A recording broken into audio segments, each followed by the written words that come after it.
Hello guys, welcome to the JK study online. Guys, मैं लाया हूँ आपके लिए एक इम्पोर्टेंट लेक्चर जिसमें हम डिस्कस करेंगे directive principles of state policy के इम्पोर्टेंट एमसीक्यूज़। तो गाइस, इससे पहले हमने फंडामेंटल राइट्स, फंडामेंटल ड्यूटीज़ और साथ में इंडियन कॉन्स्टिट्यूशन पर इम्पोर्टेंट एमसीक्यूज़ जो थे वो लाए थे। उन वीडियोस का लिंक आपको इसी वीडियो के डिस्क्रिप्शन में मैं दे दूंगा, जहां से जाके आप उनको वॉच कर सकते हैं। तो गाइज़, इंडियन पॉलिटी में लगभग यही सब टॉपिक्स थे जो उन्होंने बताए थे। तो इसके बाद हमने एक कंबाइंड वीडियो लाएंगे जिसमें हम लगभग 50 to 100 क्वेश्चन जो हैं वो डिस्कस करने की कोशिश करेंगे। इसमें हम इंडियन पॉलिटी का directive principles of state policy discuss करने वाले हैं। और चैनल पे अगर आप फर्स्ट टाइम विजिट कर रहे हो तो चैनल को सब्सक्राइब कर लेना, क्योंकि हमारी तरफ से इन फ्यूचर कोई भी वीडियो आएगी तो आप उसको असेस कर पाओ सबसे पहले। तो गाइज़, आज का हमारा फर्स्ट क्वेश्चन है directive principles of state policy are. ठीक है, डायरेक्टिव प्रिंसिपल्स जिनको डीपीएसपी बोला जाता है, वो आपको बोला गया है कि ऑप्शन ए है जस्टिएबल हैं, ऑप्शन बी है नॉन जस्टिएबल हैं, सी है ये फंडामेंटल राइट्स हैं, ऑप्शन डी है नन ऑफ दिस, इनमें से कुछ भी नहीं है। आप राइट आंसर कमेंट कर सकते हैं guys. With in 2 to 3 seconds में आपको इसका राइट आंसर बता दूंगा।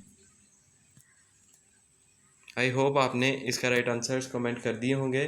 तो गैस, क्वेश्चन नंबर फर्स्ट का राइट रहेगा ऑप्शन बी, यानी नॉन जस्टिएबल। जो directive principles of state policy हैं ये नॉन जस्टिएबल हैं, ये आपको याद रखना है। इसके बाद है next question, question number second. Indian constitution borrowed the directive principles of state policy from the constitution of which of the following countries. आपको बताना है कि इंडियन कॉन्स्टिट्यूशंस में जो डिफरेंट पार्ट्स हैं वो डिफरेंट कंट्रीज़ के कॉन्स्टिट्यूशंस से लिए गए हैं। जहाँ तक बात है डीपीएसपीज़ की, directive principles of state policy की, आपको ये बताना है ये कौन सी कंट्री के कॉन्स्टिट्यूशन से लिया गया है। ऑप्शन ए है यूके यानी यूनाइटेड किंगडम के, ऑप्शन बी है यूनाइटेड स्टेट्स ऑफ अमेरिका के, ऑप्शन सी है आयरलैंड के, और ऑप्शन डी है जापान के। आप राइट आंसर कमेंट कर सकते हैं गाइस। विद इन 5 सेकेंड में आपको इसका राइट आंसर बता दूंगा। आई होप अभी तक आपने कमेंट्स कर रहे होंगे। तो गाइस, मैं आपको इसका राइट आंसर बता दूं। क्वेश्चन नंबर सेकंड का राइट रहेगा ऑप्शन सी, यानी आयरलैंड। ये जो डीपीएसपीज़ हैं, directive principles of state policy हैं, ये आयरलैंड के कॉन्स्टिट्यूशन से लिए गए हैं, जिसको आयरिश भी लिखा होता है कई बार, आयरिश कॉन्स्टिट्यूशन। ठीक है। तो इसके बाद थर्ड है equal pay for equal work has been ensured in the Indian constitution as one of the. आपको बताना है जो equal pay for equal work है जो इंडियन कॉन्स्टिट्यूशन में ऐड किया गया है, आपको बताना है ये क्या है। जब तक मैं ऑप्शंस पढ़ता हूँ आप राइट आंसर्स देख के कमेंट कर सकते हैं। ऑप्शन ए है फंडामेंटल राइट्स है ये, ऑप्शन बी है ये एक डीपीएसपी है, ऑप्शन सी है ये फंडामेंटल ड्यूटीज़ में है, और साथ में ऑप्शन डी है ये एक हमारा इकोनॉमिक राइट है। ठीक है। तो गाइज़, अगर अभी तक आपने राइट आंसर कमेंट कर दिया है तो मैं बता देता हूँ, क्वेश्चन नंबर थर्ड का राइट रहेगा ऑप्शन बी, यानी ये क्या है, ये एक directive principles of state policy है। ठीक है, equal pay for equal work. इसके बाद है क्वेश्चन नंबर फोर हमारा, according to the constitution of India which of the following are fundamentals to the governance of country. आपको बताना है इनमें से क्या फंडामेंटल्स हैं कंट्री की गवर्नेंस में। ठीक है। तो ऑप्शन ए है फंडामेंटल राइट्स हैं, ऑप्शन बी है फंडामेंटल ड्यूटीज़ हैं, ऑप्शन सी है directive principles of state policy है, या फिर ऑप्शन डी है फंडामेंटल राइट्स एंड ड्यूटीज़ दोनों हैं। ठीक है। तो जहाँ तक अगर आपने अभी तक कमेंट्स कर दिए हैं तो मैं इसका राइट आंसर आपको जल्दी से बता देता हूँ। क्वेश्चन नंबर फोर का राइट रहेगा ऑप्शन सी, यानी डीपीएसपीज। ठीक है, डीपीएसपीज पढ़ रहे हैं ना हम, उसी को फंडामेंटल्स बोला जाता है गवर्नेंस ऑफ कंट्री का। ठीक है। नेक्स्ट है इसके बाद question number five, which one of the following is included in the directive principles of state policy. आपको बताना है directive principles of state policy में किसको इंक्लूड किया गया है।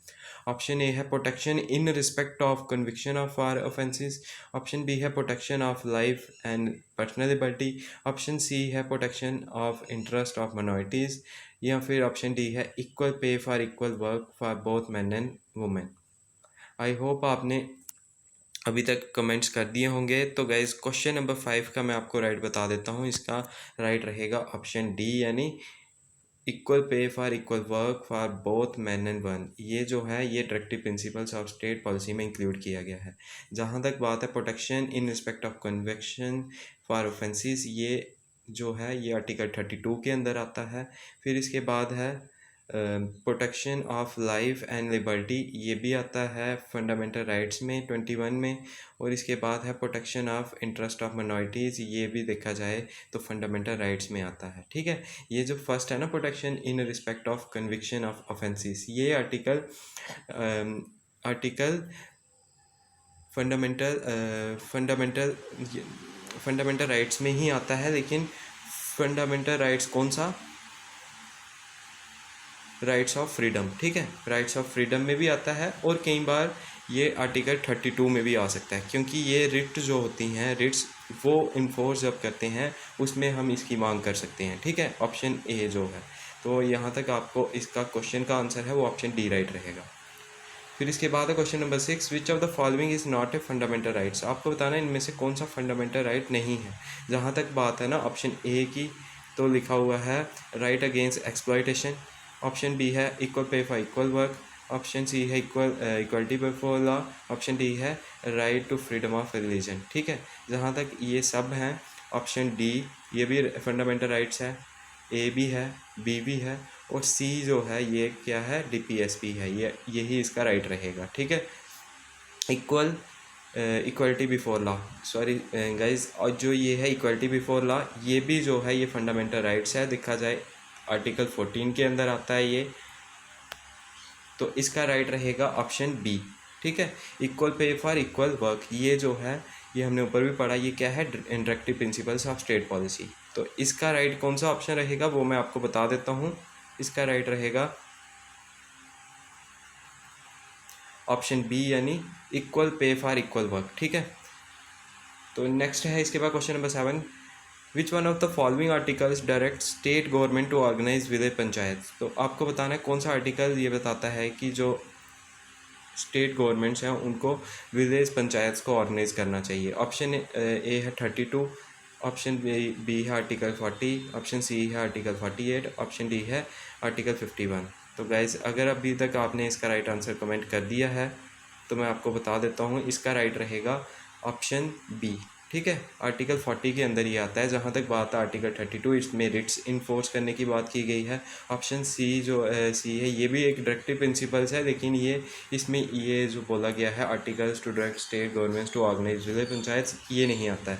और आर्टिकल 59 भी जो है ये भी एक डायरेक्टिव प्रिंसिपल्स है, लेकिन इसका राइट रहेगा ऑप्शन बी, यानी आर्टिकल 40। ठीक है, ये क्या है, गांधीयन प्रिंसिपल है, ये आपको याद रखना है।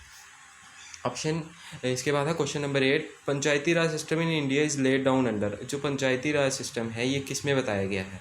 तो गाइज इसका ईज़िली आपने आंसर कर दिया होगा। जहाँ तक ऑप्शंस की बात है, फंडामेंटल राइट्स में इसकी बात नहीं होती है।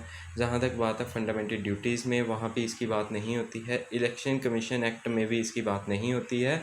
जबकि आर्टिकल आपने 40 देखा होगा, उसमें बात होती है विलेज पंचायत की। तो आर्टिकल सी जो 40 है वो directive principles of state policy के अंडर आता है, तो ऑप्शन सी इसका राइट रहेगा। ठीक है, तो इसके बाद है question number 9, which one of the following article of the directive principles of state policy deals with the promotion of international peace and security. ठीक है, इंटरनेशनल पीस एंड सिक्योरिटी का कौन सा आर्टिकल है। तो गाइज ये जो ऑप्शंस दिए हैं ना, ये सारे के सारे क्या हैं, directive principles of state policy है। लेकिन आपको जो पूछा गया है वो पूछा गया है कि promotion of international peace and security किस में बोला गया है। तो गाइज अगर आपने इसका राइट आंसर कमेंट कर दिया है अभी तक, तो मैं बता दूं इसका ऑप्शन ए राइट रहेगा, आर्टिकल 51 में ये बोला गया है। ठीक है, फिर इसके बाद क्वेश्चन नंबर 10 है हमारा, under the constitution of India organisation of village panchayat is a. ठीक है, ठीक है, बोला गया है कि इंडियन कॉन्स्टिट्यूशन के अकॉर्डिंग जो विलेज पंचायत है वो किस में बताया गया है, वो एक ऑप्शन सी में भी ये रिपीटेड क्वेश्चन है, तो इसका ऑप्शन सी ही राइट रहेगा, directive principles of state policy में। फिर इसके बाद क्वेश्चन नंबर 11 है, the idea of India as a welfare state is found in. बहुत इंपॉर्टेंट क्वेश्चन है, यूपीएससी लेवल का ये क्वेश्चन है जो पूछा गया है वहाँ पे। तो आपको पूछा गया है कि जो वेलफेयर स्टेट का जो कॉन्सेप्ट है वो हमें कहाँ पे देखने को मिलता है। तो ऑप्शन ए है preamble of the constitution, option B है फंडामेंटल ड्यूटीज़ में, ऑप्शन सी है directive principles of state policy में, और ऑप्शन डी है बोथ ए एंड सी। ठीक है, तो गैज़ अगर आपने इसका राइट आंसर कमेंट कर दिया है तो मैं आपको जल्दी से इसका राइट आंसर बता देता हूँ। इसका राइट रहेगा ऑप्शन डी। ठीक है, जहाँ तक बात है प्रीएम्बल ऑफ द कॉन्स्टिट्यूशन, इसमें भी इसकी बात की गई है वेलफेयर स्टेट की, और हमें directive principles of state policy में भी इसकी बात देखने को मिलती है, इसका कॉन्सेप्ट वहाँ पे भी देखने को मिलता है। तो ऑप्शन डी राइट रहेगा कौन से 11th क्वेश्चन का।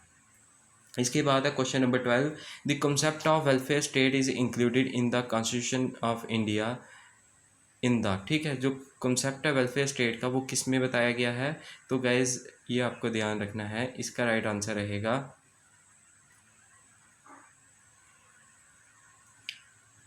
आर्टिकल 8, आर्टिकल ए नहीं, ऑप्शन ए है directive principles of state policy, यही इसका राइट ऑप्शन रहेगा। ठीक है, जहाँ तक बात है ना इसकी कॉन्सेप्ट की, तो पूरा कॉन्सेप्ट हमें directive principles of state policy में मिलता है।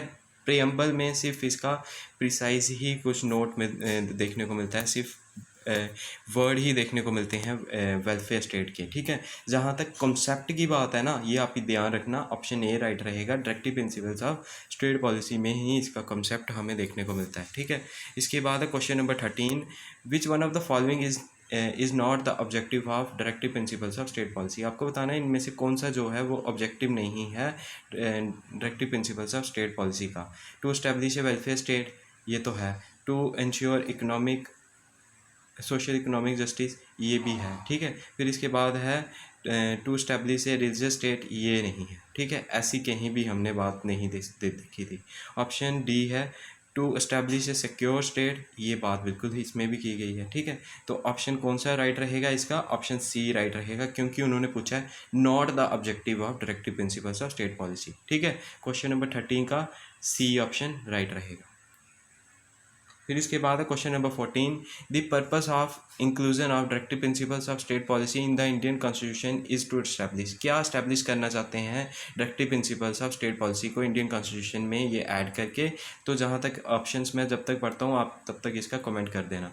ठीक है, तो ऑप्शन ए है पॉलिटिकल डेमोक्रेसी, ऑप्शन बी है सोशल डेमोक्रेसी, ऑप्शन सी है गांधीयन डेमोक्रेसी, या फिर ऑप्शन डी है सोशल एंड इकोनॉमिक डेमोक्रेसी।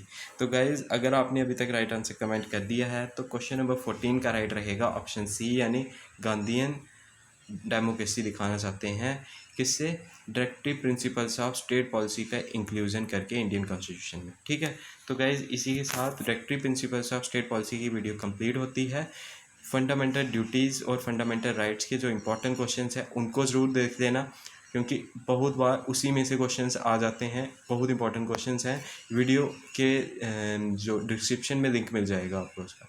तो थैंक यू गाइज़।